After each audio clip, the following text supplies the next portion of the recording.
할까요? 네, 예. 아버지 하나님 감사합니다. 참으로 저희들에게 하나님의 믿는 믿음 가운데 또 주님을 알아가는 즐거움들을 다하여 주시옵고, 그런 나의 믿음의 성장, 성숙되게 하여 주시옵소서. 그런 믿음의 통로를 통해서 주님의 사랑과 은혜를 경험하게 하여 주시옵고, 또 주님 주시는 이 소망 가운데서 살아가게 하여 주시옵소서. 주님 주시는 소망이 너무나 크고 또 주님 주시는 힘이 너무나 위대하여 참으로 우리에게 주어지는 이 역경과 어려움들을 능히 이기고 남게 하여 주심으로 예수 그리스도께서 승리하신 것처럼 우리 또한 승리의 삶 살아가게 하여 주시옵소서. 예수님 이름으로 기도드리옵나이다. 아멘. 예, 오늘은 신명기 25장부터 보도록 하겠습니다. 1절에서 이제 3절까지의 내용입니다. 예. 뭐 사람 살아가는데 시비가 없으면 좋은데 이제 시비가 생길 수가 있죠. 그러면 시비가 생겼을 때 재판을 청하며라고 되어 있습니다. 일단 뭐 개인적으로 두 사람이 A와 B가 이렇게 조용히 합의를 보면 되는데 안 되는 경우가 있잖아요. 그때는 재판을 통해서 폭력으로 뭐 이렇게 하는 것이 아니라 재판을 통해서 객관적으로 이렇게 처리를 해야 된다라는 것이죠. 예, 그리고 의인은 어렵다고 하고 악인을 정죄하라라고 되어 있습니다. 이게 뭐 정의죠, 공이고. 예, 이것이 잘 서지 않으면 이제 억울한 사람들이 이제 생기게 되죠. 예, 그래서 하나님 나라는 이제 정의로운 나라, 어려운 나라다 이렇게 생각하시면 좋겠습니다. 근데 2절에 보면 태형을 합당하게 하며라고 되어 있죠. 태형은 이제 그 때리는 형벌입니다. 네, 그래서 바울도 보면 40에 한해 가만 매를 갖다 5번이나 이렇게 맞았다 이렇게 되어 있고, 또 구약 성경에 보면 에레미야 선지자도 하나님 말씀을 전하다가 또 맞기도 하죠. 또 바울과 실라도 이렇게 맞는 일들이 있었습니다. 근데 여기서 이제 40에 맥시멀이 이제 40이죠.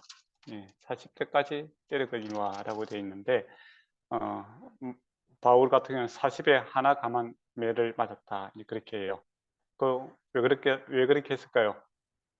예, 혹시나 이제 실수해서 40을 넘어가면은 곤란하니까 39대까지 때립니다. 잘못했다가 40대 넘어가면은 이제 말씀을 어긴다라고 해서 40에 하나 가만매를 때리기로 했죠.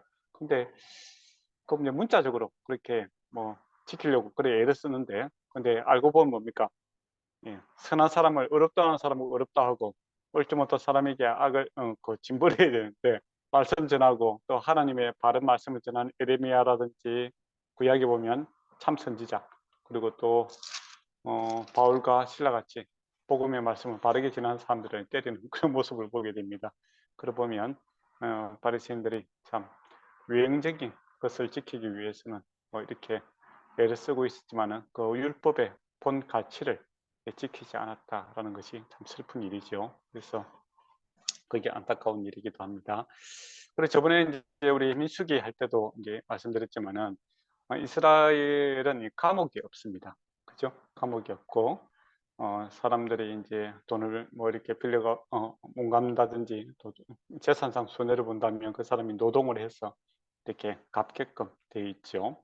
그리고 중한 범죄들에 대해서는 사형이라든지 이제 그런 제도가 있고, 그 다음에 이제 뭐 꼭 사형시키지 않을 죄도 있죠. 그럴 경우에는 해형 때려서 징벌하는 제도가 있다 보시면 될 것 같습니다. 그러면 40대 이상 때리지 마라라는 의도는 뭘까요? 징벌을 하더라도 너무 강하게 해서 그 사람의 존엄성을 갖다가 해치지 말아야 된다 이겁니다. 그러니까 그 심판하는 거 옳지 못한 일에 대해서 죄를 미워하되, 그죠?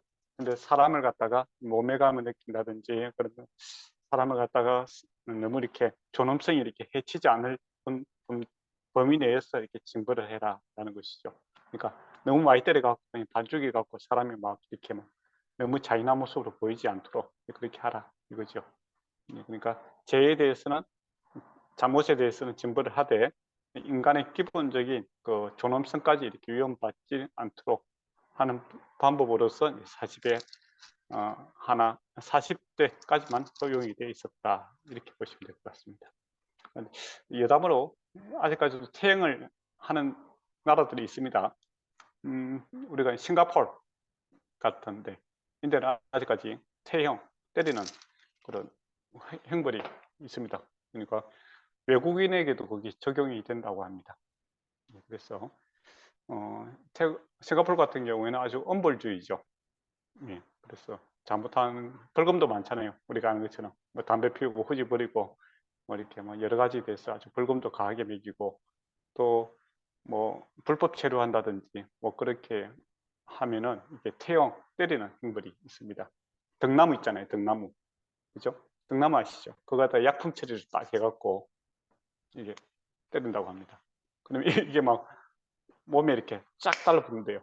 그래서 흉터도 이렇게 오래 가게 되고 엄청난 고통을 준다고 하더라고요. 근데 그 여기서 말하는 거는 그 정도는 아닌 것 같아요. 예, 그러니까 40대까지만 때리라 하는 것 봐서는 뭐 이게 뭐 트라우마가 남을 정도로 그렇게 되지는 않을 것 같아요. 그죠?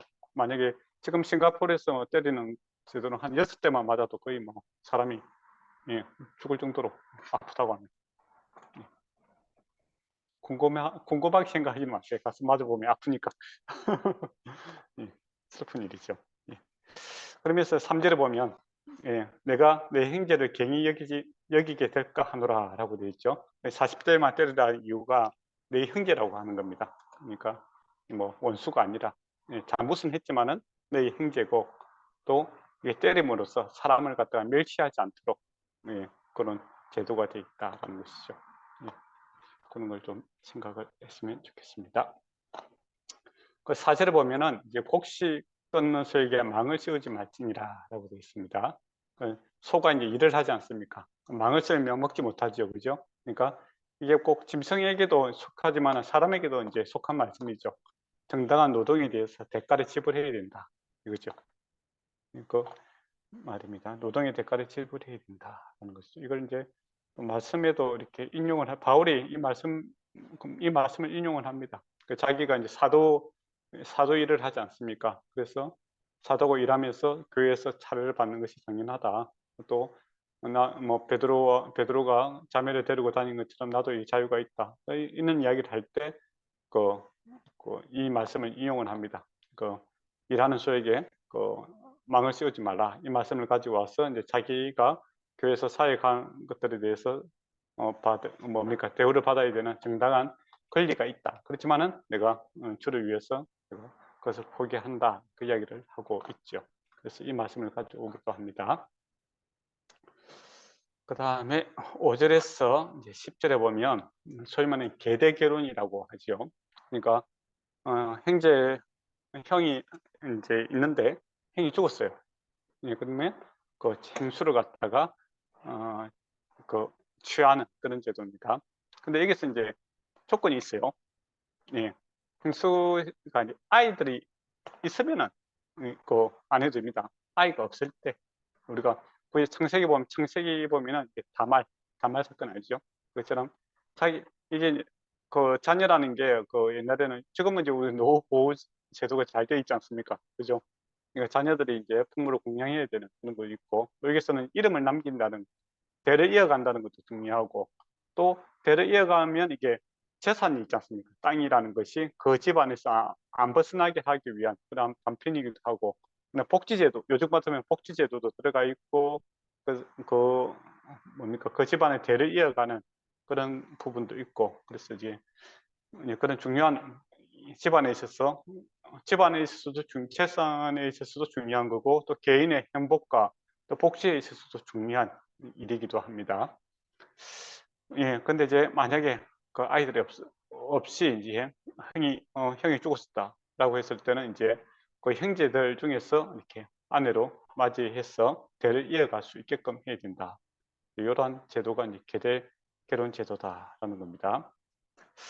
그런데 이제 이 의무를 이제 다하지 안 할 경우가 있었죠. 예. 그럴 경우가 어떤 경우겠습니까? 못하게 되는 경우. 동생의 아내가 싫어할 수도 있겠죠. 그렇지 않겠습니까? 예.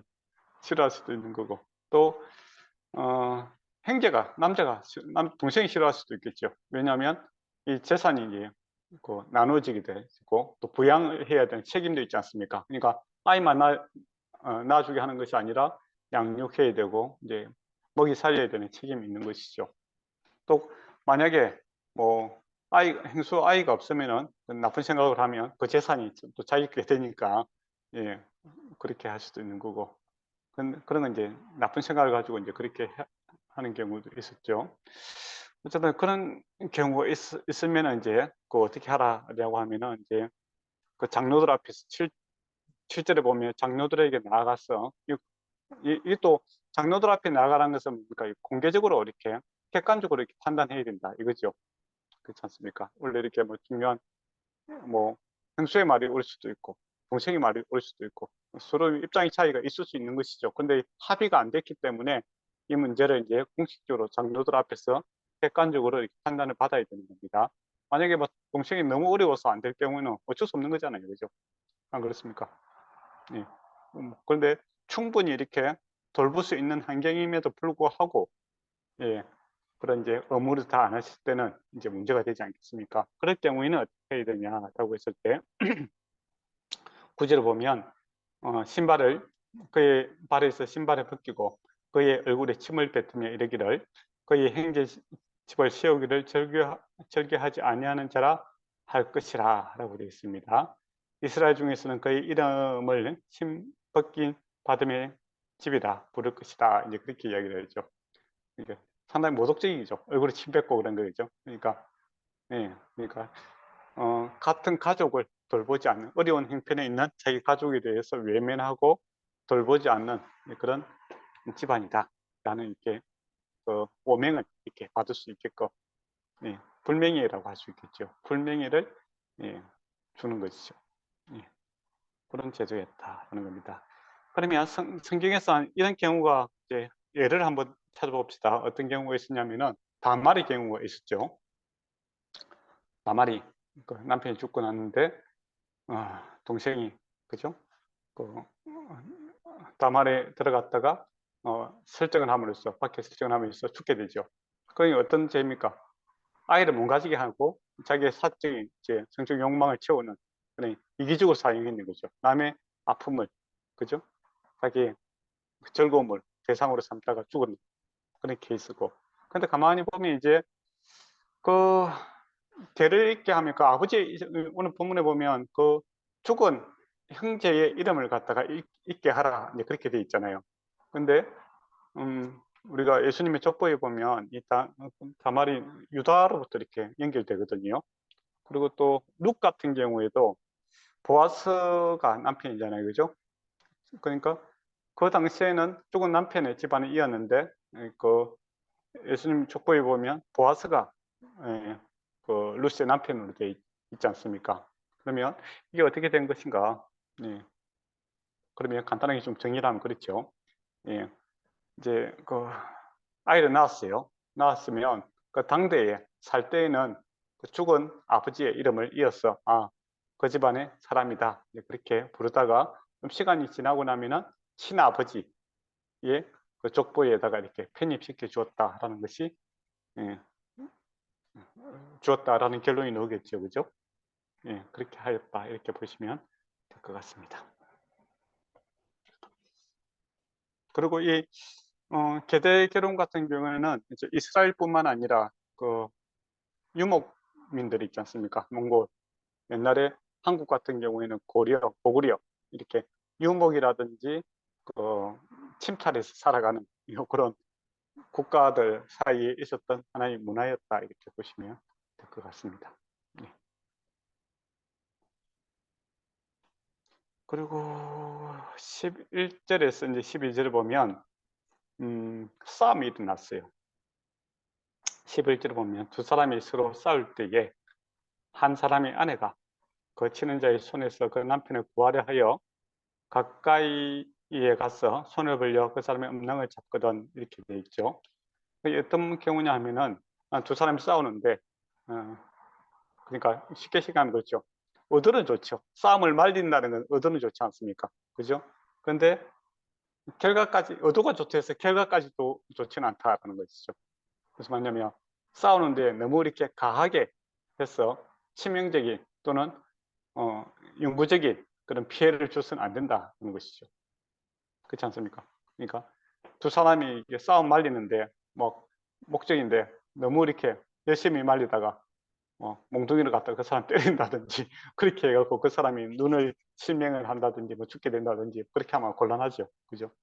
예, 그래서 의도가 좋지만은 좋다고 해서 모든 결과까지 다 정당화될 수 없다라고 이렇게 볼 수 있을 것 같습니다. 그러니까 적당히 해야 된다 이거죠. 예, 의도가 좋으면 좋은 결과를 그 뭡니까 적당한 합리적인 그런 결과를 물리적인 힘을 해서 좋은 결과를 창출해야 되지. 예, 의도가 좋다 해서 나쁜 결과를 영구적인 이렇게 불구를 가져온다든지 그렇게 해서는 안 된다는 것이죠. 그렇게 적용이 할 수 있을 것 같습니다. 그 다음에 13절에서 이제 16절까지는 이 장사하는 사람들 그 추를 갖다가 속이서는 안 된다라는 겁니다. 내가 매입할 때, 내가 팔 때 그 기준이 다르면 곤란하잖아요, 그죠? 예. 그래서 공정한 상거래가 일어나야 된다 이거죠. 이것도 참 중요하지 않습니까? 예.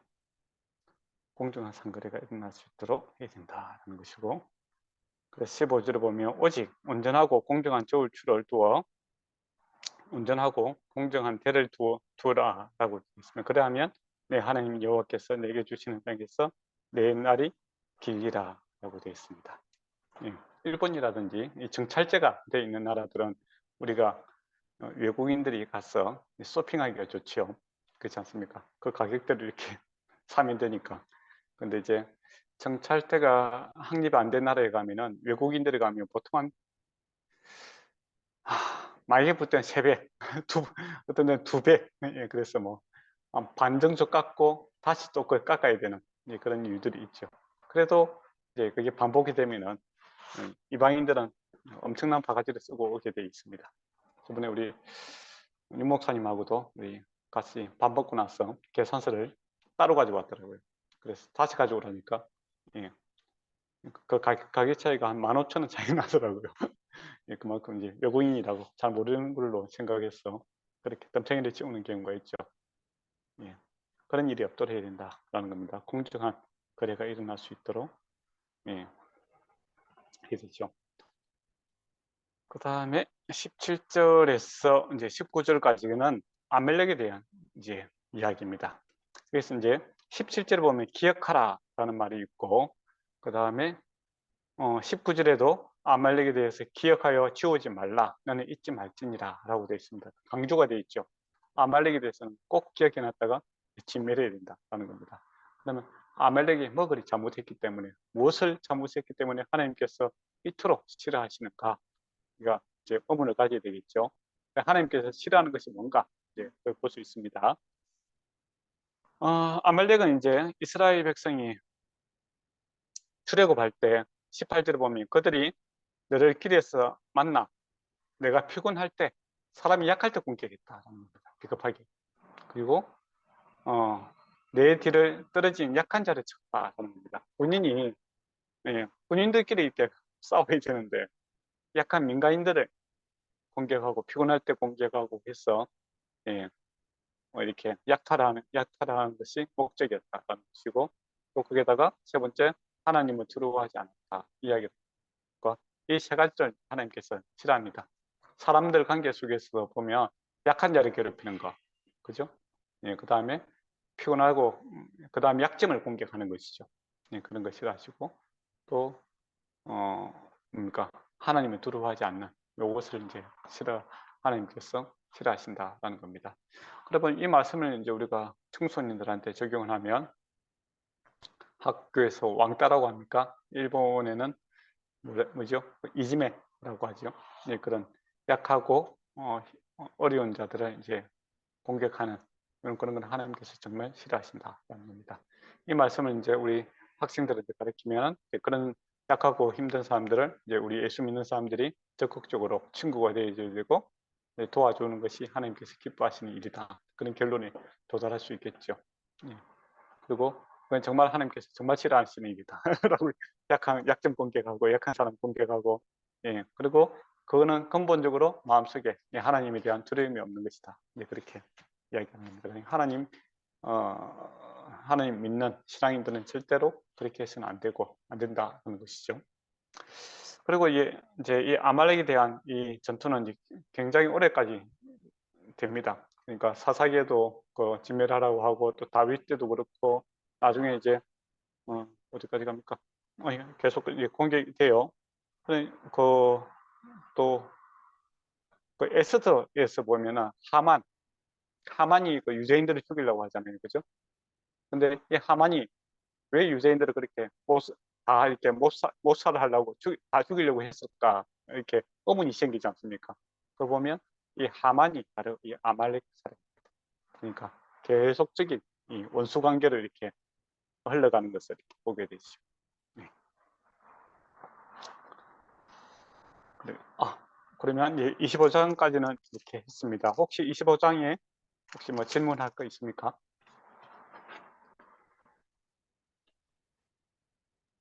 저는 괜찮습니다. 네. 그러면은 26장으로 가도록 하겠습니다. 26장은 크게 이제 두 가지로 이렇게 나눌 수 있습니다. 1절에서 11절까지는 회곡식이 났을 때 이걸 하나님께 예물 드리라 이 부분하고 12절에서 15절까지는 3년째 되는 11조를 그 가난하고 어려운 사람들과 이렇게 나누라라는 부분이죠. 그러니까 1절에서 11절까지는 회곡식에 대한 예물이고 12절에서 15절까지는 3년째 되는 11조를 어떻게 사용할 것인가 그 이야기를 하고 있다. 이렇게 보시면 될 것 같네요. 그러면 회곡시 생겼을 때 어떻게 할 것인가 이 부분인데 2절에 보면은 1절부터 한번 볼까요? 내 하나님이 여호와께서 내 기업으로 주어 차지하게 하신 땅에 내가 들어가서 거기서 거주할 때야. 이 말만 들어도 은혜가 되죠. 일단 지금 그 약속의 땅에 들어가 있는 게 아니지 않습니까? 근데 하나님께서 그 땅을 주시겠다라는 겁니다. 그러면 뭐죠? 선물 아닙니까? 선물.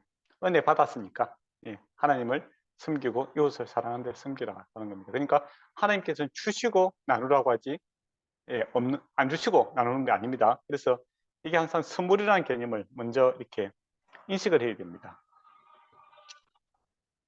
그 9절에도 보면 이곳으로 인도하사 이 땅을 곧 젖과 꿀이 흐르는 땅으로 주셨나이다. 하나님께서 주신 땅에서 하나님께서 주신 곡물을 받았을 때 하나님을 기억하고 또 너희가 은혜를 받았으니까 은혜를 베푸는 삶을 살아라.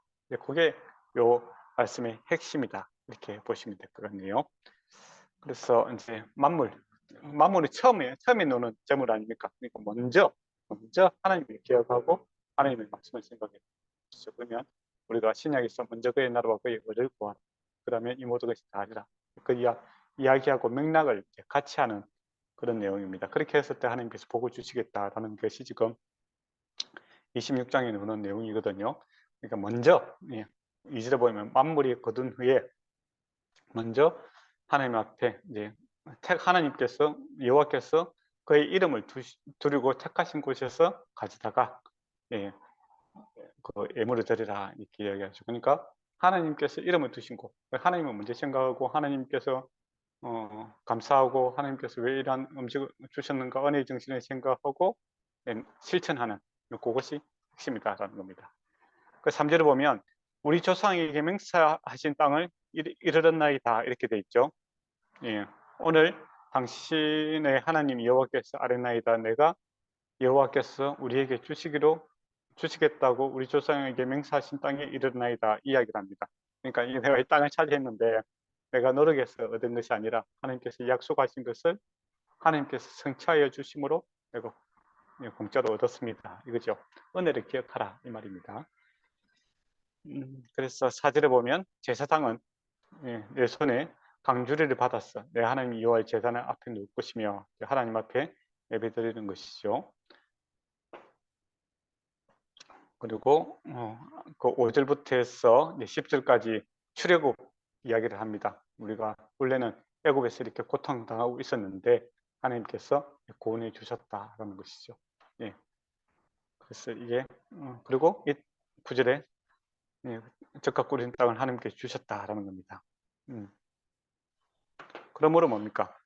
이 이제 구원받고 은혜를 받은 것을 아니까 10절에 여호와여 이제 내가 주께서 내게 주신 하나님께서 주셨다는 겁니다. 선물이죠.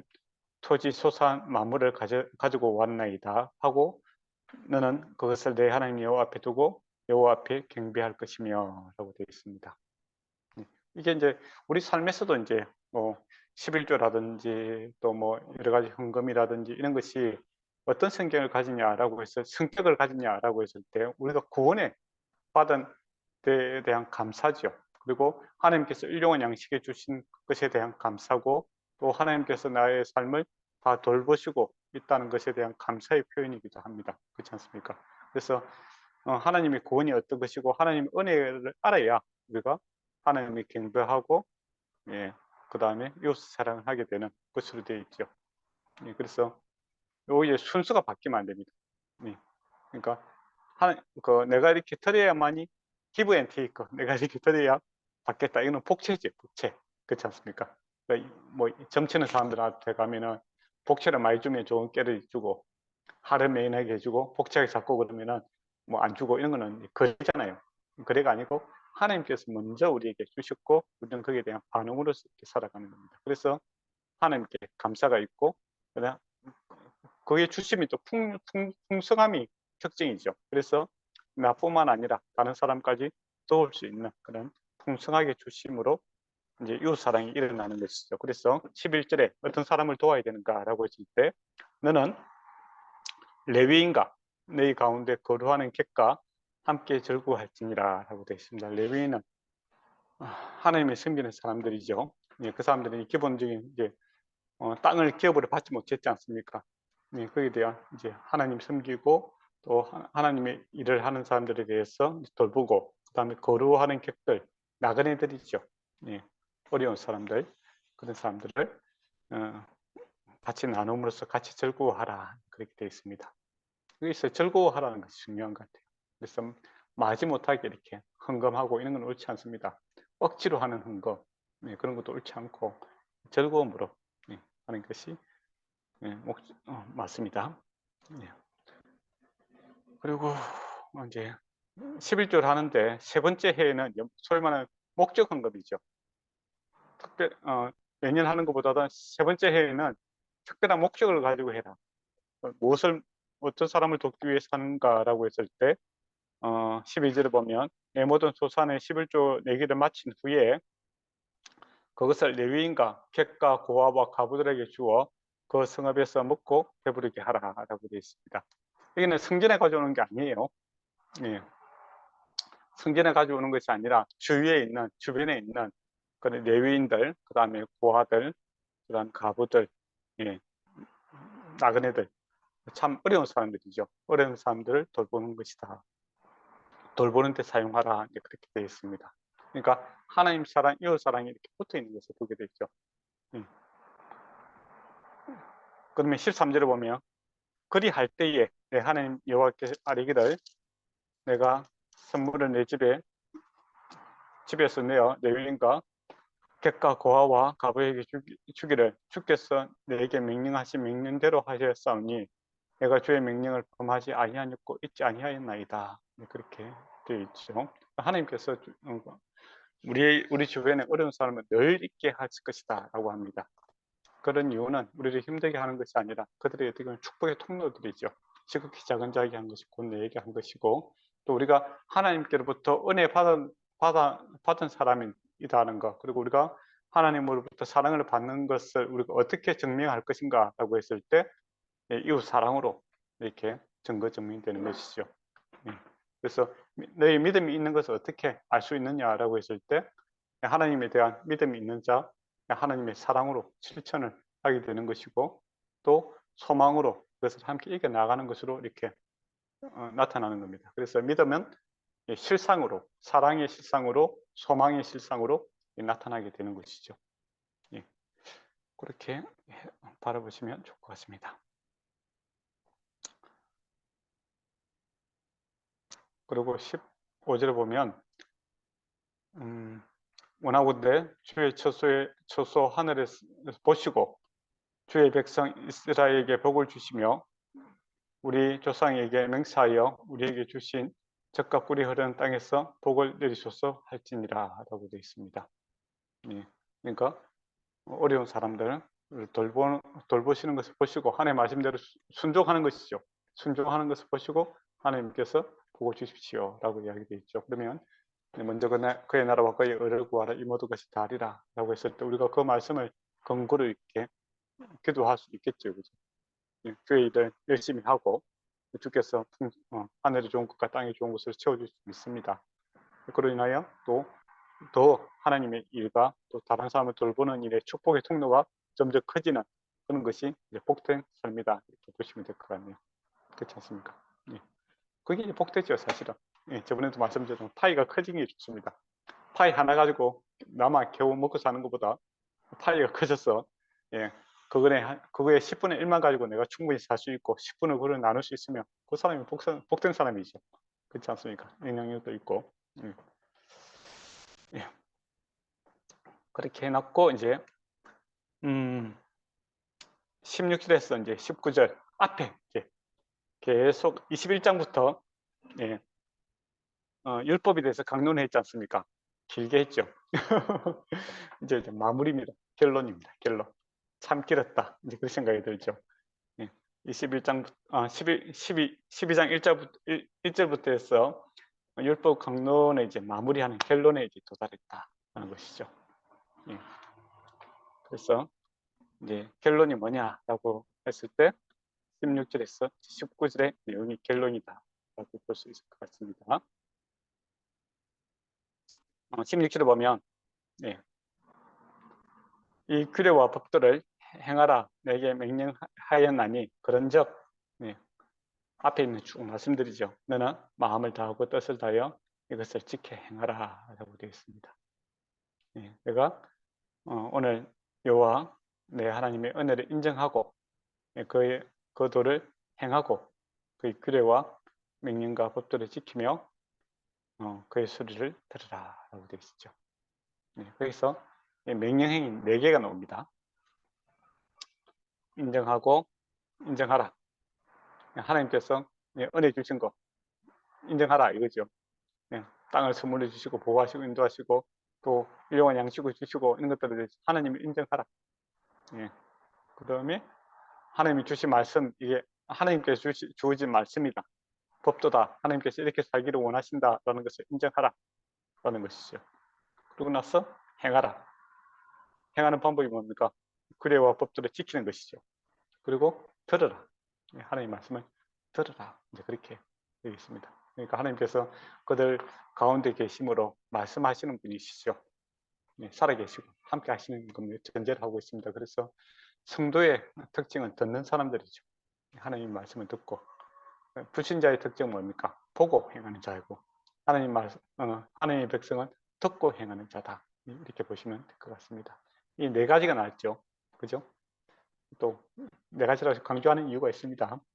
4가지가 있고 그러니까 4가지 축복이 나옵니다. 4가지 이렇게 해라 요구사항이 있고 4가지 축복이 나오죠. 인간 편에서 4가지, 하나님께서 주신 4가지 이렇게 해서 뭡니까?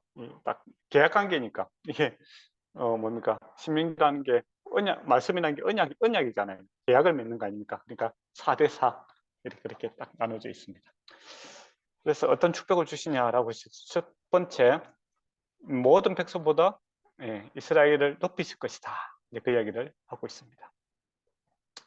그 다음에 두 번째 열방을 찬양을 받게 할 것이다. 그러니까 열방으로부터 찬양 찬송을 받게 할 것이다. 그 다음에 세 번째가 명예와 영광을 얻도록 하실 것이다. 네 번째가 거룩한 백성으로 삼을 것이다. 그렇게 이야기를 하고 있습니다. 그래서 네 가지 표현으로 우리가 섬기는 약속을 시행하면 그렇게 네 가지 축복을 하나님께서도 주실 것이다. 그렇게 이야기를 하고 있죠. 예. 근데 이제 그게 이제 그러면 율법이 그 앞에 그 전제 조건이 있습니다. 하나님께서 이제 먼저 이렇게 불렀지 않습니까? 그죠? 백성을 삼았기 때문에 하나님 백성대로 살게 되면 그 백성 다음을 하나님께서 증거 증명하실 것이다. 그렇게 되죠. 그렇게 이해를 하셔야 되죠. 이렇게 해야만이 이렇게 백성이 된다라고 하면은 이거는 이제 율법을 잘못 이해하는 거죠. 이렇게 해야 이렇게 된다. 그러니까 이렇게 다 지켜야만이 하나님 백성이 된다라고 하면 이거는 율법주의 되는 거고, 그죠? 근데 하나님께서 거룩한 백성으로 삼았기 때문에 우리가 어떻게 살아야 될지 모르겠습니다 했는데 하나님께서 이렇게 이렇게 사는 것이 하나님 백성다운 삶이다라고 했을 때 참으로 이것이 복된 하나님의 백성이다라는 것을 하나님께서 결과물로서 이렇게 만들어 주시겠다라는 겁니다. 그게 그 순서를 이제 이해를 하셔야 됩니다. 근데 사람들이 앞에 걸 잊어버리면 율법이 될 수가 있다라는 것이 율법주의가 될 수가 있다. 이렇게 생각하시면 되겠네요. 그러니까 이 이스라엘 백성이 그 애굽에 있었지 않습니까? 그죠? 스스로 구원한 게 아니잖아요. 하나님께서 구원해 내시고, 그죠? 그 다음에 하나님이 뭐 조상들에게 약속하신 것을 성취하심으로 땅을 주시지 않습니까? 그죠? 그리고 하나님 백성답게 살았을 때, 아, 정말 이것이 복이다. 복된 백성의 삶이다라는 것을 하나님께서 계속 지속적으로 증거 증명해 주실 것이다. 이렇게 정리가 되겠죠. 예. 그렇게 해서 이제 12장부터 시작했던 율법 강론이 여기서 이제 끝이 나게 됩니다. 이제 그렇게 이제 말씀 다 끝났으면 뭘 해야 되겠습니까? 결단을 촉구해야 되겠죠. 축복과 저주라는 이제 결단을 이제 촉구해야 됩니다. 예, 언약을 이제 맺어야 되겠죠. 예. 예, 상호 이제 정말 이제 그렇게 말씀대로 하겠다라는 언약을 이제 갱신을 해야 됩니다. 원래는 시내산에서 한번 언약 갱신이 있었지 않습니까? 한번 했었죠. 갱신이 아니고 언약을 맺었죠. 누가 했습니까? 1세대. 그죠? 1세대가 시내산에서 언약을 받아들였는데 그들이 약속의 땅에 안 들어갔잖아요. 그죠? 언약을 갖다가 파괴해 버렸습니다. 그래서 다시 2세대가 다시 언약을 갱신을 해야 된다라는 것이죠. 근데 언약 갱신은 어디서 합니까? 지금 이 자리에 사는 게 아니라 약속의 땅에 들어가서 세겜에서 해야 됩니다. 그러면 모세가 이제 이렇게 하라 이제 이야기를 하지만은 그것을 실행하는 사람은 누굽니까? 요수아와 그 이제 백성들이죠. 그죠? 그래서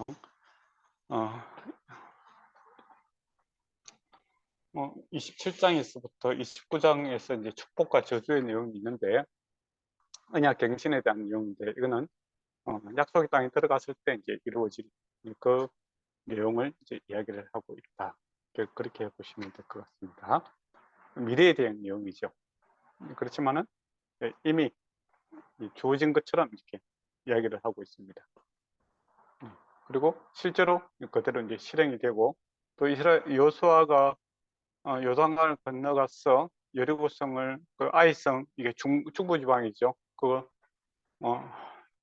차지하고 나서 바로 올라간 데가 어딥니까? 세겜으로 갔어. 이 언약 갱신하는데 제일 우선순위를 둡니다. 그러니까 전쟁이 끝난 것이 아니고 제일 먼저 이제 세겜에 갔으니 그 일부터 하죠. 그만큼 중요한 일이었다 이렇게 보시면 되겠고 또 세겜에 왜 갔을까 했을 때 세겜이 그 중간 지역에 있습니다. 그래서 동서남북으로 교통이 이어지고 중요한 군사적 요지이기도 하고 또 상업적인 중요한 요지이기도 하고 그래서 딱 중간에서 이제 그렇게 모여서 하죠. 그리고 세겜 같은 경우에는 나중에 이스라엘이 분리가 되지 않습니까? 그죠? 북이스라엘이 제일 먼저 수도를 삼았던 것도 세겜이죠. 그만큼 상업적으로 교통이 이어지고 또 중요한 위치이기도 합니다. 그곳에서 이제 언약을 갱신하죠. 그리고 이제 그 특징이 뭐냐면 거기에 가면 에발산과 이제 그리심산이 있다 이렇게 돼 있죠. 그래서 이제 지금은 우리가 동서남북을 갖다가 기준을 잡을 때 어디를 줍니까? 북쪽을 보고 동서남북을 이렇게 방향을 잡지 않습니까? 근데 한 18세기 이전까지만 해도 이제 기준이 되는 쪽이 어딜까요? 동쪽입니다. 동쪽. 해 뜨는 곳을 바라보고. 그러니까 거기서 이제 동쪽을 바라보고 오른쪽을 보면 그린신산이 있죠. 그리고 왼쪽에 보면 에발산이 있습니다. 근데 그 산의 특징이 이제 그린신산은 푸르렀고 그 축복처럼 정말 이렇게 푸르렀고 나무가 많고, 근데 엘바산은 이제 그 바위산이죠. 그리고 오른쪽은 이제 옛날에는 강한 거, 축복이고 왼쪽은 약한 거, 저주, 뭐 이런 식으로 되어 있습니다. 그래서 그런 것까지 이렇게 디테일함이 있는 곳에서 그 언약을 갱신했다 이렇게 보시면 될 것 같네요. 그러면 27장 1절에서 이제 10절 한번 보도록 하겠습니다.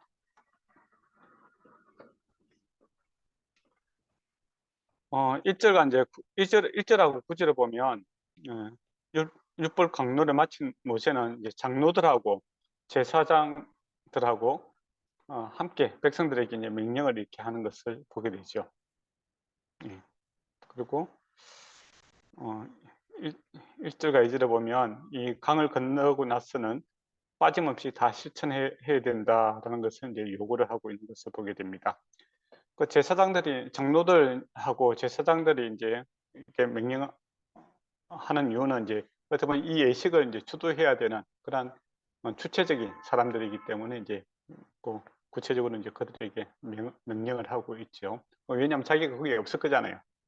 맞잖아요. 못 가니까 이런 제사장하고 장로들 이제 지도자들이 주도를 해야 된다라고 이야기하고 있고, 그리고 하나도 빠짐없이 다 준행해야 된다라는 것을 이제 1절과 2절에 보면 이제 강조를 이렇게 하고 있는 것을 보게 됩니다. 그리고 이제 이 3절에 보면 하나님의 율법을 이제 다 기록하라 이제 그렇게 돼 있죠. 기록할 때 보면은 뭡니까 돌을 가지다가 회치를 하고 거기다가 이제 기록하는 것을 보게 됩니다. 근데 보통은 이제 우리가 기념비 이런 거 관광지에서 보면 어떻게 합니까? 돌에다가 정을 찧어서 이렇게 글자를 갖다가 만들지 않습니까? 그죠? 근데 하나님께서는 정을, 그러니까 이 돌로 이렇게 찍는 것을 하지 못하게 합니다. 그거는 이제 못하게 하고 하얗게 이렇게 패치를 하고 거기다 글자를 쓰게 하지요. 그게 이제 문화적으로 보면 이집트 같은 경우는 비가 안 오지 않습니까? 거기도 비가 잘 안 오니까 해체를 하고 이렇게 글을 써놔도 오래 보관이 됩니다. 비가 자주 온 데는 이게 씻겨 내려가겠죠. 없어지겠죠. 그죠? 그렇지만은 비가 안 오는 지역에서는 이게 이제 영구적으로 잘 보존할 수도 있고, 또 하나님께서 이게 하나님 앞에 드리는 것들에 대해서는 자연 그대로 사용하시기를 원합니다. 제단을 쌓을 때도 이게 뭐 이렇게 정을 대갖고 사람의 흔적을 남기고 있는 거 싫어하시거든요. 그래서 그런 의미도 있고 그렇습니다. 그럼 왜 그렇게 해야 되냐라고 했을 때 이제 돌에 새기고 돌에다가 이렇게 기록하라는 이유가 영구적인 것이죠. 하나님 말씀은 변치 않는다는 것이고, 또 율법이라는 것이 영구적이기도 하지만 또 분명한 것이다. 그러니까 뭐 오늘은 이렇고 강 건너편에 있을 때 이렇고 강 건너가서는 저렇고 라는 이게 시대에 따라 뭐 또 상황에 따라서 말씀이 변하는 것이 아니라 하나님의 말씀은 불변하고 영구적이다라는 것을 보여주는 그런 것이다라는 것을 의미하고 있습니다. 그리고 모든 공개적으로 이렇게 사람들 세겜이 이제 뭡니까 교통이 요지잖아요, 그죠? 사람들이 이제 다 다니는 곳에 공개적으로 이렇게 글자를 써놨는 겁니다. 하나님 말씀을 이렇게 적어놨는 것이죠. 그래서 하나님 말씀이다라는 것은 뭐 소수 제사장이라든지 뭐 장로들이라든지 뭐 지배자들만 이렇게 알 수 있는 그런 신비롭고 있는 것이 아니라 모든 사람들이 다 알 수 있게끔, 그리고 다 알아야 되는, 그리고 독점하는 것이 아니라 다 알 수 있게끔 공개적으로 이렇게 주어지는 많습니다. 하는 것이죠. 예. 옛날에는 이렇게 뭐 제사장이라든지 뭐 지도자들이 어떤 것들을 뭐 직이라든지 하나님과의 관계, 신과의 관계를 독점함으로써 자기들만 이렇게 특별한 사람이고, 그죠? 그렇게 해서 이제 모르는 사람들에게 지배하려고 했죠. 또 법이라는 것도 자기들만 배운 사람들만 또 아는 사람들만 그 알게 독점함으로써 법을 모르는 사람들을 이제 통제하고 뭐 핍박하는 수단으로 사용하기도 했죠. 네, 근데 하나님께서 그게 아니라 공개적인 장소, 또 모든 사람들이 보는 장소, 오고 가는 장소에 공개적으로 이렇게 하나님 말씀을 갖다가 이렇게 나타냄으로써, 예, 법에 의해서, 율법에 의해서 하나님께서 이 모든 백성을 통치하고 계시고 말씀대로 해야 된다라는 것을 공개성이 이렇게 보편성, 공개성, 예, 이런 것들이 강조가 되고 있다, 이렇게 보시면 될 것 같네요. 그리고 에바산은 산이 이제 세계 북쪽에 있는 산으로서 이제 그 근방에서 가장 높은 산입니다. 높이는 940m 정도 된다고 합니다. 예, 더 높은 산이죠. 그리고 아까 처음에 말씀드린 것처럼 그 세겜에서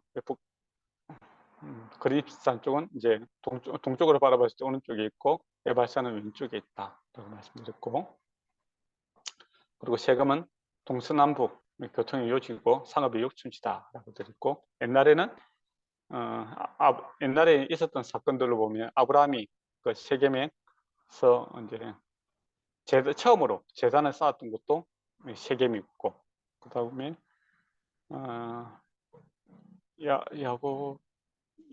야곱이 라반의 집에서 도망와서 이제 이곳에서 땅을 샀던 것도 이 세겜이죠. 그리고 요셉의 뼈가 그 무덤에 묻힌 것도 세겜이고, 예, 그리고 이제 훗날에 북이스라엘이 독립할 때 나눠졌을 때 북이스라엘의 첫 번째 수도가 되는 것도 세겜이었다. 역사적인 곳이기도 하죠. 예, 역사적인 곳이 된 이유는 그것이 교통의 요지이기 때문입니다. 예.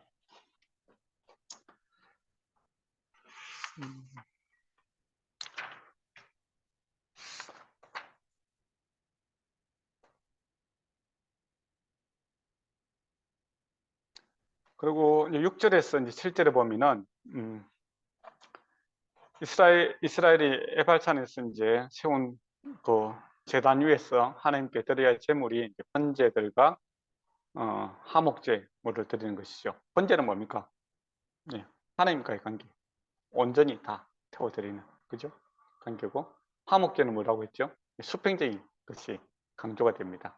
화목제 드릴 때는 일부만 태워드리고 그 짐승을 가지고 이제 나눠 먹지 않습니까? 그래서 하나님과의 그 수직적인 하나님과의 관계와 그 다음에 수평적인 관계, 순종이라는 것을, 또 이 하나님의 사랑, 경배와 또 이웃 사랑이라는 것이 이렇게 함께 이렇게 표현되고 있는 것을 보게 되죠.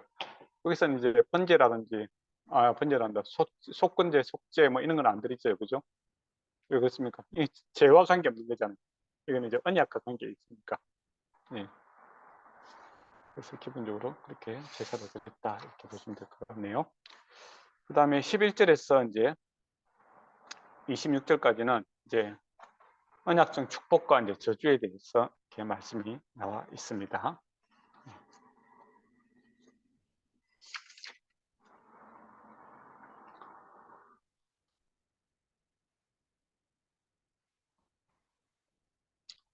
거기에 보면은 그 여러 가지 이제 족속들이 이렇게 배치가 되어 있는데 그 뭐 배치 순서에 따라서는 뭐 이게 뭐 크게 의미는 없는 것 같아요.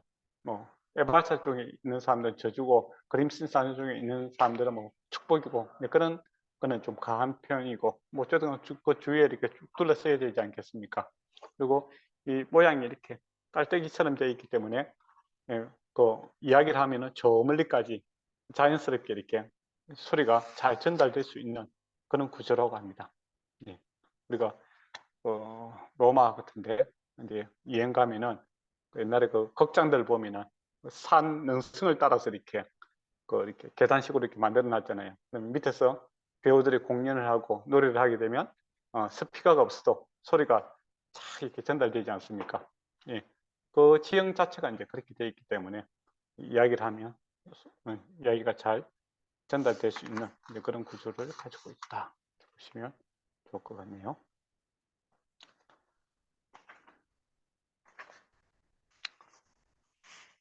그리고 이제 죄를 범하는 거, 이제 저주에 대해서 이제 쭉 나오는 내용이 있는데, 저주받는 죄가 뭐냐라고 했을 때 우상을 만드는 죄, 그다음 부모를 업신여기는 죄, 또 경계석을 옮기는 거, 맹인을 잘못 인도하는 거, 또 가부와 고아와 이방인을 처벌하는 거, 아버지 아내와 동침하는 거, 짐승과 교접하는 거, 이복 자매와 동침하는 거, 장모와 동침하는 거, 이웃을 암살하는 거, 그다음에 뇌물수수 이런 것들은 다 저주다. 앞에 이제 말했던 내용들을 갖다가 좀 더 요약해서 이야기를 하고 있는데, 가만히 보니까 이 범죄들의 특징이 뭡니까? 은밀하게 행해지는 것이죠. 그러니까 우상숭배 같은 경우에서도 이제 그 공개적으로 이렇게 하지 못하겠지만은 그 창세기에 보면 누굽니까? 라헬입니까?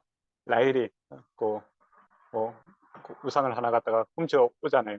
그 개인 집에서 이렇게 있었고 그런 이제 그런 모습이 있었고, 나중에 이제 세겜 땅에 올라갔을 때 그 상수리 나무 밑에 모든 우상을 다 파묻었더라, 그런 이야기가 있죠. 그러니까 하나님을 백성이라고 하면서 개인적으로 몰래 이렇게 우상 숭배하는 거, 이런 건 안 된다 이거죠. 그리고 부모를 없이 여기는 거, 이것도 집안에서 일어나는 일이죠. 그렇지만은 하나님께서 보고 계신다.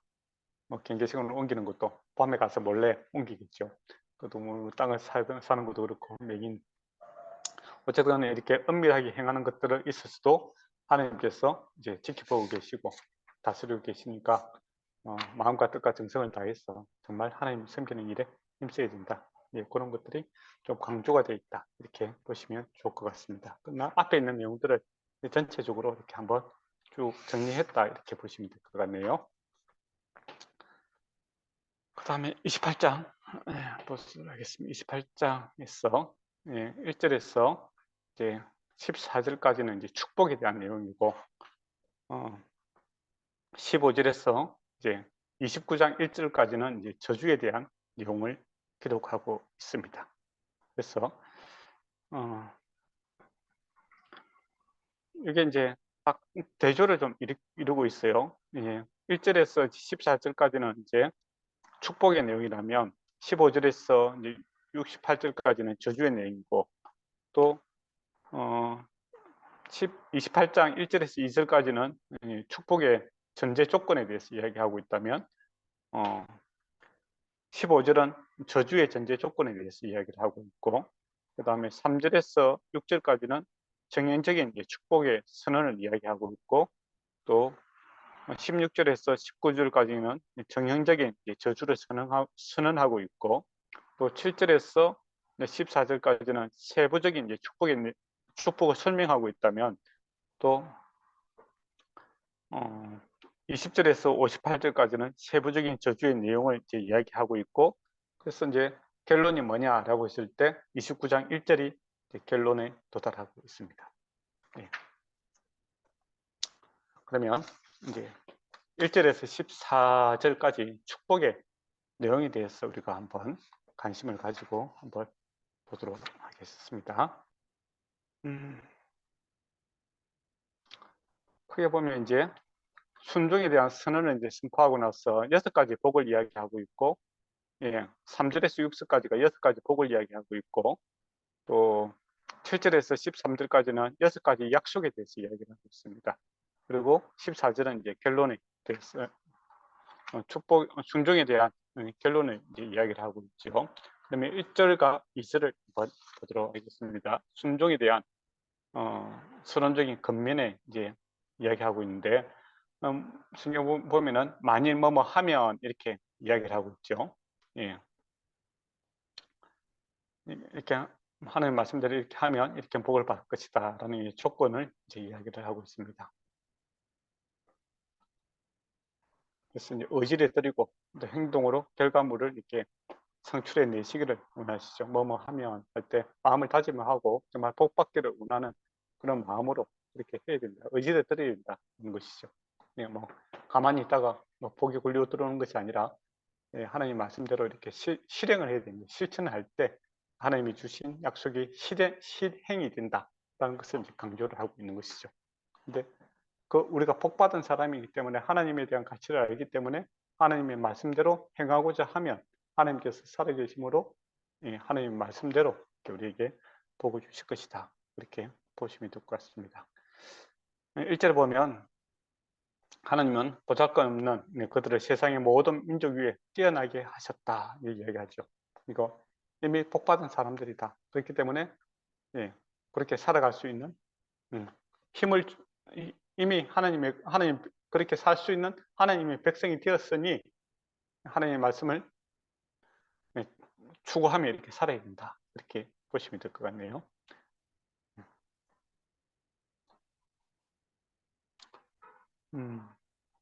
그리고 3절에서 6절에 보면 6가지 이제 복에 대해서 이야기를 하고 있는데 첫 번째 복이 보면 3절이네요.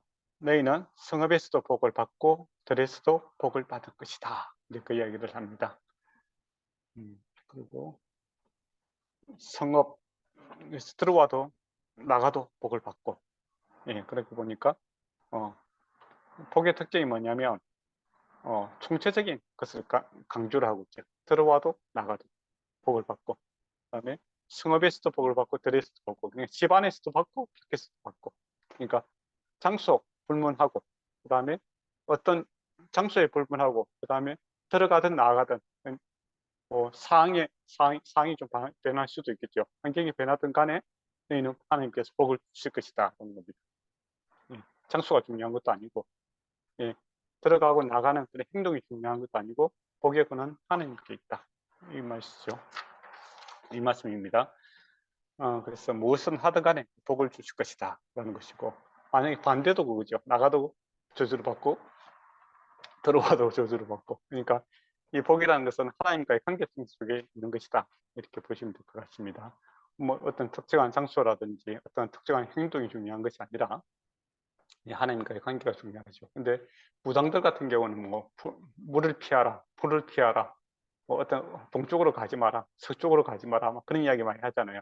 그죠? 그러면 이제 그런 것들은 이제 그 마음이 하나님과의 관계와 관계없이 어떤 지역이라든지 환경을 이렇게 복에 또 저주의 하나의 장수로 생각하는데 하나님은 모든 천하 만물이 다 주님이 손 안에 있는 것이죠.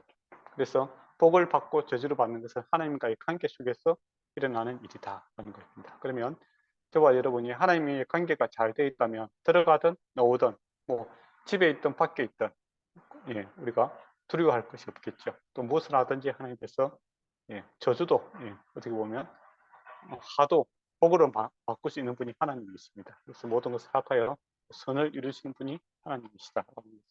그게 총체적인 그런 복의 특징을 강조하고 있습니다. 예. 그리고 4절에서 5절을 보면 자손뿐만 아니라 그러니까 자녀들을 가지는 게 부모 입장에서는 참 귀하죠. 자손뿐만 아니라 거기에 속해 있는 가축과 농산물도 번성하고 양식이 풍성하게 받을 것이다. 이 얘기를. 그러니까 내가 한 사람이 하나님과의 관계를 잘하면 자녀들뿐만 아니라 거기에 속해 있는 짐승, 그 다음에 농작물까지도 복을 받게 될 것이다. 라고 이야기합니다. 그러니까 예수 믿는 사람들이 어떻게 사느냐 이게 참 중요한 거예요. 하나님의 백성이 어떻게 사느냐가 이웃들에게 더 나아가서는 자연 환경까지도 이렇게 영향을 미치게 되는 것을 보게 됩니다.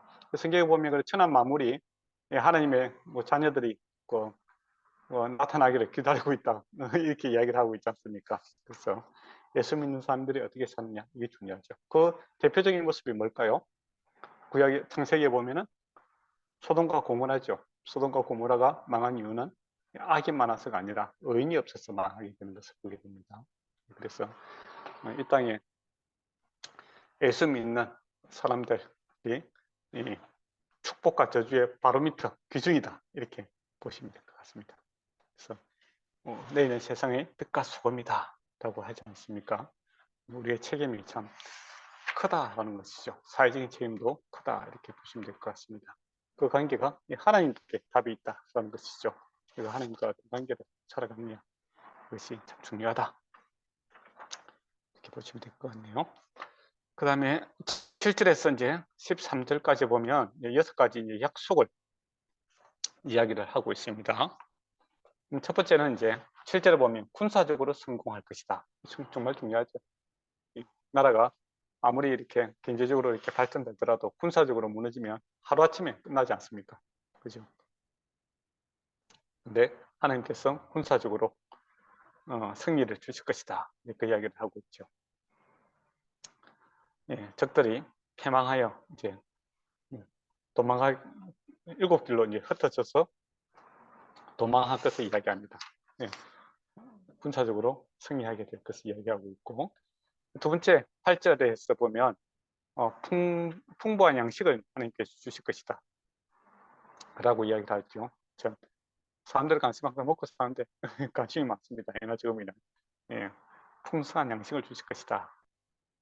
그게 복이고 약속이 이루어져 있고, 세 번째가 뭐냐면 9절에서 10절에 보면 하나님과 특별한 관계 속에서 이렇게 살아가게 될 것이다.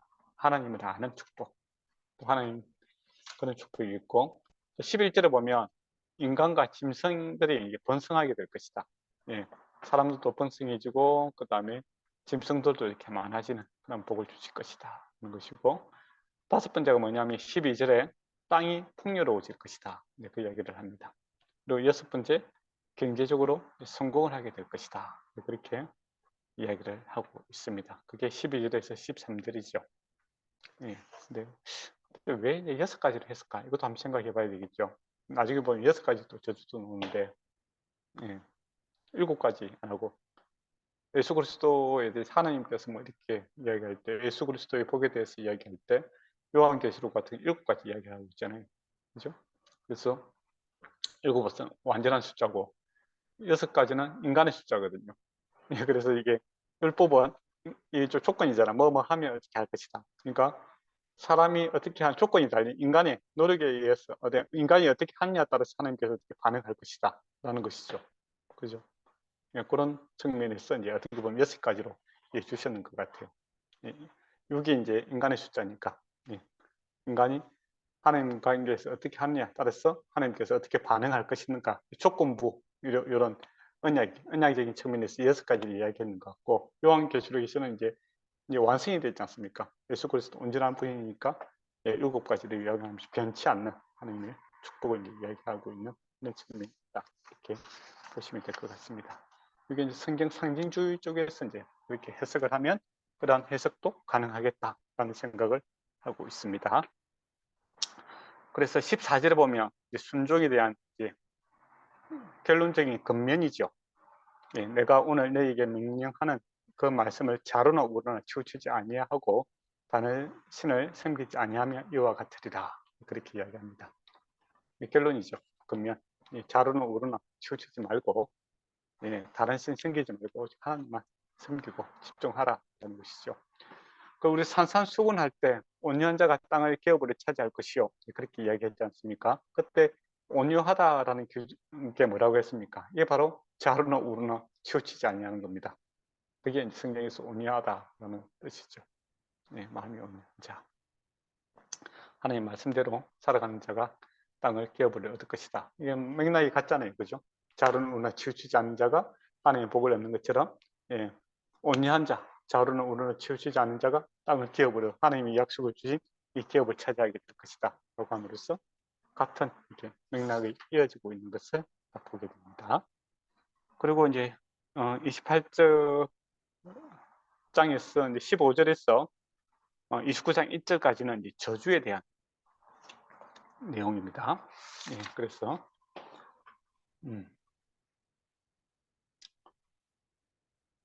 15절에서 이제 44절까지가 첫 번째 저주와 경고, 그 다음에 45절에서 57절까지가 두 번째 저주와 경고, 그 다음에 58절에서 68절까지가 세 번째 저주와 경고, 이제 세 번 경고를 하고 있죠.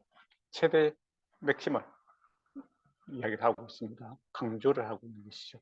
그리고 이제 마지막으로 이제 29절 이제 딱 마무리를 짓고 있는 그런 내용이다. 이렇게 보시면 될 것 같네요. 예, 그러면 어떤 내용이 있는지 한번 구체적으로 한번 볼까요? 예. 15절에서 이제 15절에서 19절까지 보면 축복의 반전이라고 할 수 있겠죠. 축복하고는 반대되는 이런 저주를 하게 되어 있습니다. 그래서 앞에는 너희는 성읍에서도 복을 받고, 근데 여기는 또 저주를 받고 이야기를 하고 있죠. 예, 그리고 너희는 들에서도 복을 받고, 여기는 이제 절에서도 저주를 받고, 예, 그리고 앞에서는 이제 너희는 태와 땅과 집 정신들의 복을 받는데 여기는 저주를 받고, 예, 너희는 곡식과 강주리와 반죽, 그릇도 복을 받고 있는데 여기는 저주를 받을 것이다. 그렇게 이야기를 하고 있고, 너희는 들어와도 복을 받고, 예, 했는데 여기는 들어와도 저주를 받고, 예, 너희는 나가도 복을 받고 있는데 여기는 나가도 저주를 받고, 그래서 앞에 복과 저주를 갖다가 이렇게 딱, 그 뭐라고 해야 되나, 이게 똑같은 내용을 이렇게 대조시켜 놓고 있는 것을 이렇게 보게 되죠. 그러니까 복은 어떤 장소에 있는 것이 아니라 하나님과의 관계 속에 있다라는 것을 보게 되고, 또 하나님께 순종하느냐 불순종하느냐에 따라서 이것이 저주가 되기도 하고 복이 되기도 한다라는 것이죠. 그러면 우리에게 뭐 어떤 환경들이 우리에게 주어지지 않습니까? 그죠? 환경은 내가 만드는 게 아니잖아요. 그렇지 않습니까? 오늘 내가 누굴 만났는데 우연히 만날 수도 있는 거고, 또 어떤 사람이 나의 친척이 되기도 하고 나의 이웃이 되기도 하는데 내가 선택할 수 있는 게 아니잖아요. 그죠? 근데 이게 복이 되기도 하고 저주가 되는 것은 이 하나님의 말씀에 따라 내가 어떻게 반응하느냐에 따라서 이 환경과 이 관계들이 복이 되기도 하고 저주가 되기도 하는 겁니다. 근데 하나님 없이 생각하면 저 사람은 저주고 복이고 이렇게 막 상황에 따라서 판단할 것인데, 우리는 그렇게 생각하지 마시고 모든 것이 하나님께서 주실 것인데 내가 하나님의 말씀에 대해서 어떻게 반응하냐에 따라서 이 환경이 또 이 사람이 나에게 복이 되기도 하고 저주가 되기도 한다는 겁니다. 예, 그렇게 보시면 우리가 내게 주어진 이 상황을 어떻게 받아들일 것인가, 새로운 마음이 생기기도 하겠죠. 그리고 또 내 이웃을 어떻게 바라볼 것인가 라는 또 새로운 마음이 되기도 하고 그렇습니다. 그래서 우리 민수기에 보면은 그 2세대 그죠? 민수기 20장이니까 2세대가 이제 가데스 바냐에 또 가데스에 도착을 했지 않습니까? 그때 1세대와 똑같이 물이 없었어요. 그렇잖아요. 그때 원망 불평을 해버립니다. 그렇죠. 근데 이제 그 없을 때 우리가 어떻게 반응해야 될 것인가 했을 때 환경이 안 좋잖아요. 그죠? 안 좋은 걸 뭐 인정해야 되죠. 그럼으로써 그들의 선택은 과거였죠. 과거에 돌아가서 애굽으로 돌아가자고, 괜히 여기 와서 우리가 죽게 되었다. 과거를 바꿀 수 없는 과거를 갖다가 돌아가서 누군가를 원망하고 불평하는 것으로 이렇게 시작합니다. 근데 모세가 원했던 거, 또 하나님께서 원했으면 건 뭐겠습니까? 우리가 지금 이렇게 안 좋다 이거죠. 강야다, 먹을 것이 없다. 그러니까 미래로 적과 꿀이 흐르는 땅으로 우리가 들어가자 라는 반응을 할 수도 있는 거잖아요. 그렇지 않습니까? 예, 그렇게 했으면 참 복되고 좋았을 것 같아요. 근데 이스라엘 백성은 이제 과거로 돌아가는 것이죠. 과거로 돌아가고 원망 불평하는 끝나버렸죠. 소망 없는 것으로. 그렇게 이야기를 했기 때문에 모세가 많이 화가 났습니다. 그래서 뭐 방석에서 이제 뭐 가르치라고 했는데 두들기 패고 그랬잖아요. 두 번에 때리고. 그래서 그 결과적으로 이제 물이 넣었죠. 예. 근데 이제 우리도 살아가면서 이제 그런 게 있죠. 우리가 반복적인 말씀을 배우고 또 사항을 통해서 우리가 뭔가를 배우게 될 때, 새로운 환경이 왔을 때 우리가 이것을 어떻게 해석하느냐가 참 중요한 것 같아요. 그래서 하나님을 두고 이제 해석을 하면 하나님께서 주관하시고 또 하나님께서 주신 것이라면 그 답이 어디 있다는 겁니까? 예, 반석에 있다는 거죠. 반석이 있고. 그래서 반석이라는 것을 가만히 생각하면 그렇잖아요. 물하고는 정반대된 상 아닙니까? 그죠? 만약에 합리적으로 이성적으로 생각하면 물을 찾으려면 어디를 찾아야 되겠습니까? 마른 개울가 낮은 곳으로 갔어. 그죠? 또 숲이 우거진 곳, 나무가 한 그루도 있는 곳에 가서 물을 찾으려고 노력해야 되겠죠. 그죠? 근데 하나님께서 물과는 전혀 관계없는 반석에서 이렇게 물을 내시는 것을 보게 됩니다. 그게 이제 예수 믿는 사람들이 하는 행동이죠. 그러니까 예수 믿지 않는 사람들이 우리가 보기에는 하나님께 기도하고 말씀대로 살면 이렇게 복을 받고 이런 것들이 마치 반석에서 물을 구하는 것과 같다라는 겁니다. 하나님 보이지도 않고 그렇잖아요. 보이지도 않잖아요. 예, 그리고 자기들도 예수님 얼굴도 한 번도 안 봐갖고 믿는 데 있었고 그러니까 예, 전혀 이게 소망 없어 보이는 겁니다. 그죠? 예, 안 믿는 사람 입장에서는 그렇게 보이는 막연하고 좀 황당무계하죠. 이 어려운 상황을 타개하기 위해서는 그래도 안 되지만은 우리가 최선의 노력을 다해야 되지 않겠느냐. 그게 이제 사람들이 하는 방식 아닙니까? 그런데 모세도 그렇고 또 신약의 바울도 그렇고 하나님의 사람들이 그때마다 무릎을 꿇죠. 아무것도 안 한다 이거죠. 예. 그러면 속 터지죠. 그렇지 않습니까? 하나님 없는 입장에서 보면 참 바보 같은 짓이죠. 그리고 하나님만 우리를 보고 있는 겁니다. 그런데 그 마른 박스 전혀 물이 안 나올 것 같은 그곳에서 물이 터짐으로 결과적인 해답을 얻게 되는 것을 보게 됩니다. 그게 이제 하나님께서 일하시는 방법이고 또 우리가 살아가는 방법이다 하는 겁니다. 그래서 어떤 상황이 저주가 되고 복이 되느냐 이거는 하나님과의 관계를 어떻게 형성하느냐에 따라서 복이 되고 저주도 된다 하는 것이죠. 그게 복과 저주의 가장 중요한 것 같아요. 그래서 나가는 거, 들어오는 거 이게 중요한 게 아니고 내가 성읍에 있든지 들어있는 것이 중요한 게 아니고 예, 하나님과의 관계 속 하나님이 우리에게 복이 되고 저주가 되기도 한다라는 겁니다. 그래서 우리가 어떤 일을 만날 때 이게 복되게 하기 위해서는 하나님의 말씀대로 이렇게 하면 예, 모든 것이 그러니까 저주도 하도 변하여 복이 되는 그런 일들이 발생한다 하는 것이 이 말씀들의 특징이다. 예, 중요한 관건이다 이렇게 보시면 될 것 같습니다.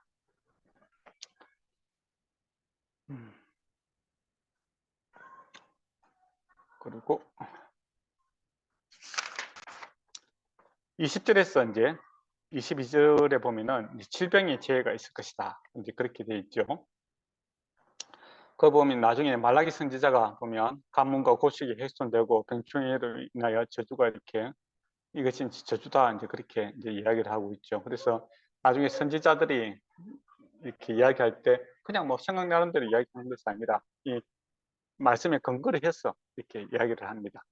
이렇게 그리고 또 이 말씀에 근거를 해서 책망을 하기도 하고 돌이키라 이렇게 이야기를 하고 있죠. 그래서 신명기 언약, 이 언약에 근거를 해서 하나님 말씀대로 말씀에 벗어났을 때 하나님 말씀대로 이와 같은 저주를 받게 될 것이다. 속히 돌이키라 이렇게 이야기를 하고 있다라는 겁니다. 그런 의미에서 저번에도 말씀드렸지만 선지자들은 뒤에 눈이 있다라고 얘기했죠. 그러니까 앞을 보고 이야기하는 자가 선지자가 아니라 뒤에 있는 하나님의 약속, 신명기 언약, 그다음 모세 율법을 보고 말씀을 보고 미래를 이야기하는 것이죠. 그게 선지자의 특징이다 이렇게 말씀드렸습니다. 그리고 이제 기근이 있을 것이다라는 것이 이제 23절에서 24장 4절에 나오는 내용이죠. 비가 오지 않는다. 이게 뭐 그 지역이 천수담이잖아요. 하늘에서 비가 안 내리면 그 물이 놓을 데가 없습니다.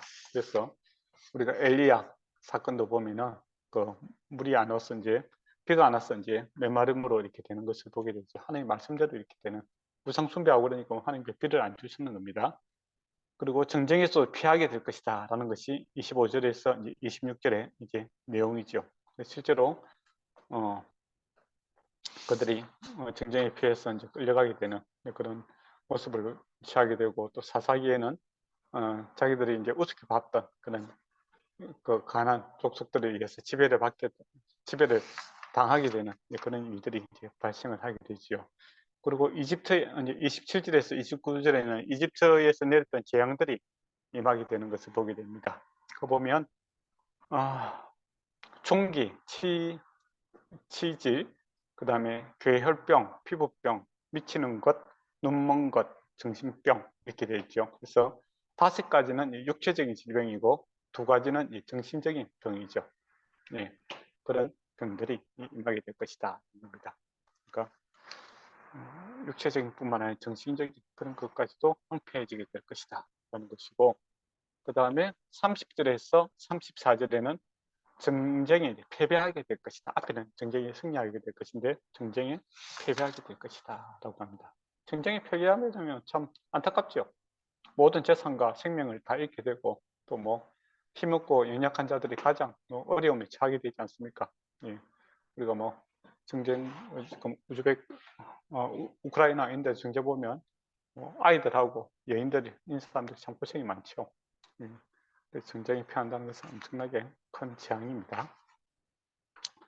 그리고 35절에 보면 온몸을 덮을 질병에 대해서도 이야기를 하고 있죠. 내 무릎과 다리를 쳐서 고치지 못할 심한 종기가 생기게 하여 발바닥에서 정수리까지 병이 나게 될 것이다. 이야기를 합니다. 참. 그리고 훗날에 이제 이사야 선지자도 죄로 인하여 하나님께서 지속적인 징계를 받을 이스라엘 백성에 대해서 이제 발바닥에서 머리 정수리까지 성한 곳이 없는 현자에 이제 비유를 하고 안타까워하지. 그러니까 발바닥부터 머리까지 하면 정말 뭐 서 있어도 불편하고 좀 그죠?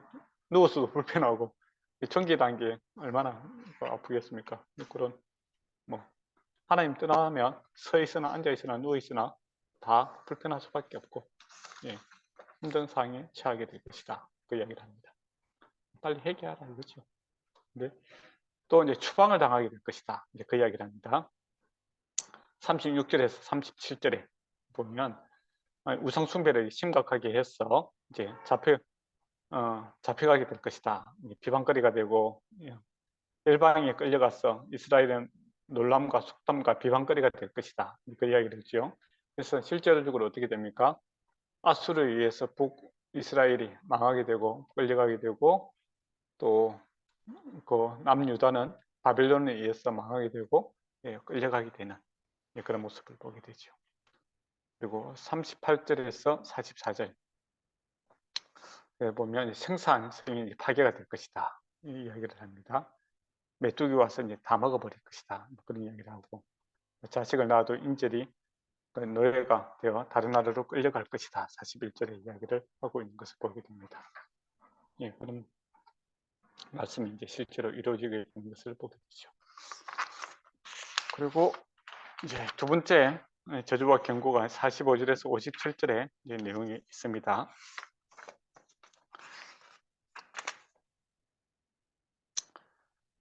이렇게 보면 이제 이스라엘 백성이 이방인의 침략을 받고 받게 되는 가장 근본적인 이유가 어디 있냐 이렇게 한번 생각해 봤을 때 하나님께로부터 받은 축복에 대해서 그들이 감사하지 않았기 때문이다.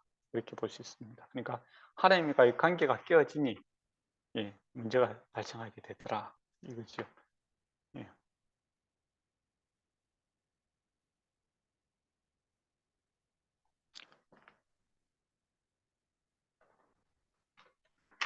그리고 그 53절에서 57절 같은 데 보면 신약이 바닥이 났어. 그죠? 자식까지 잡아먹고 인간의 모든 인간성을 포기하는 그런 모습이 나타나게 되죠.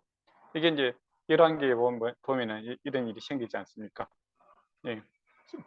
성이 이렇게 완전히 포위가 됐는데 먹을 것이 없으니까 그 집안에서 아이를 둘이 중에서 제비 뽑아갖고 하나에 삶아 먹었죠. 그 다음에 그 다음날 그 아이를 같이 먹자라고 하니까 안 된다라고 하니까 이제 임금 앞에 가지 않습니까? 그런 일이 이제 발생합니다. 그런 이게 신명기에 이렇게 기록이 되어 있습니다. 그래서 하나님이 떠난 우상 숭배하고 하나님과의 관계를 잘 행성하지 못하고 죄 가운데 가 있을 때 하나님의 이렇게 말씀대로 이렇게 저주가 임하게 되는 것을 이렇게 보게 됩니다. 그게 참 안타깝죠. 그러고 보면 이제 우리가 하나님 말씀대로 지금은 이제 복음의 시대니까 보면 이것도 이제 앞에서 축복과 저주가 있는 것처럼 복음에도 축복과 저주가 있는 것이죠. 예수 믿으면 천국이고 예수 믿지 않으면 지옥, 불신 지옥이라고 이야기하지 않습니까? 그것처럼 말씀대로 우리가 예수를 주로 그리스도로 고백하면 우리가 천국을 이 땅에서도 누리고 또 영원한 천국을 누리게 될 것입니다. 그러나 말씀대로 예수를 믿지 않고 살아가면 이 땅에서도 지옥 같은 삶을 사는 거고 영원한 지옥 가운데 가게 되는 것이죠. 그래서 분명하게 이 말씀이라는 것은 딱 이렇게 공개적으로 이렇게 주어지고 있는 것을 보게 되고 그 말씀대로 성취가 되는 것이 이 이스라엘의 역사이기도 합니다. 그리고 신명기 그다음에 모세의 율법이 기준으로 해서 이제 앞으로 그 여호수아, 사사기, 뭐 열왕기가 이렇게 쫙 전개가 되는데 이게 그 기준이 뭐냐라고 했을 때 이 말씀에 기준을 해서 말씀대로 되어가는 것을 우리가 보게 됩니다. 그래서 이제 9장 1절을 보면 이제 마무리입니다. 마무리. 예. 호렙에서 이스라엘 자손과 세우신 언약 위에 여호와께서 모세에게 명령하여 모압 땅에서 그들과 세우신 언약의 말씀은 이러하니라라고 되어 있습니다. 그렇게 해서 이렇게 마무리가 되는 것을 보게 됩니다. 그리고 이제 그 이후에는 마지막으로 이제 모세가 또 건면하고 있는 설교하고 있는 내용이고 또 노래하고 있는 모세의 노래가 또 이루어지고 있는 것을 보게 됩니다. 예, 오늘은 시간이 거의 다 됐네요.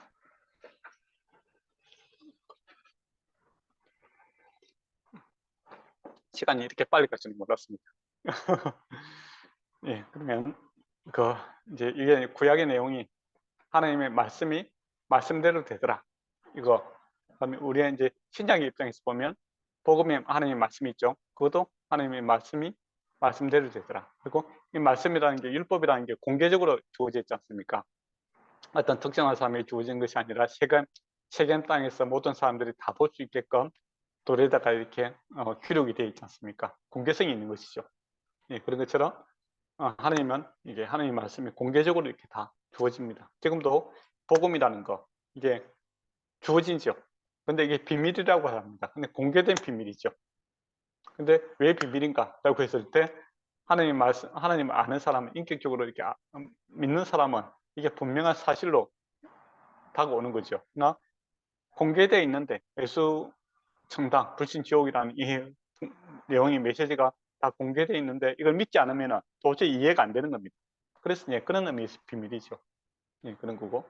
그리고 하나님께서 이 기준, 옛날에도 공개적으로 말씀을 주시고 공개적으로 이 실행을 해 나가시는 것처럼 예수 그리스도의 복음이 하나님 나라가 온 세상에 공개적으로 이렇게 주어지고 열방을 향해서 선포가 되지 않습니까?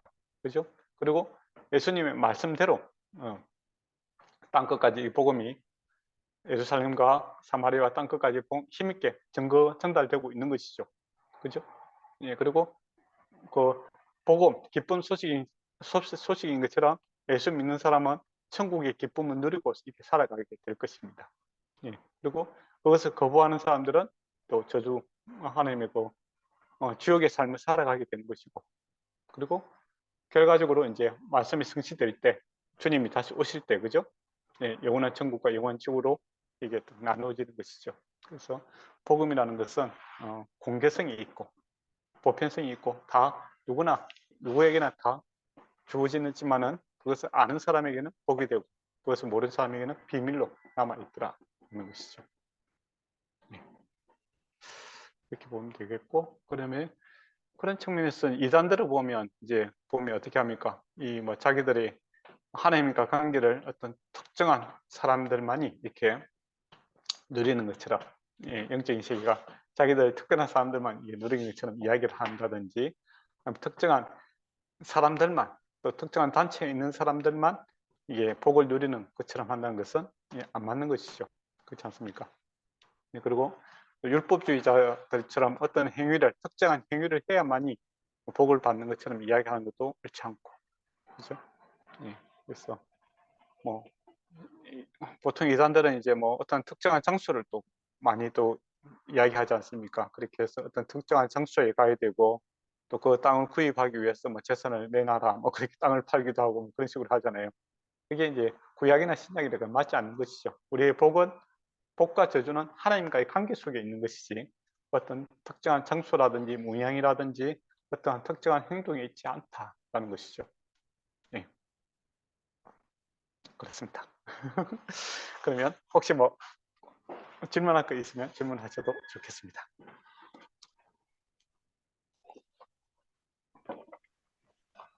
질문은 없고요. 그냥 네, 이번에도 좀 되게 개인적으로 막 생각하던 게 있었는데 네.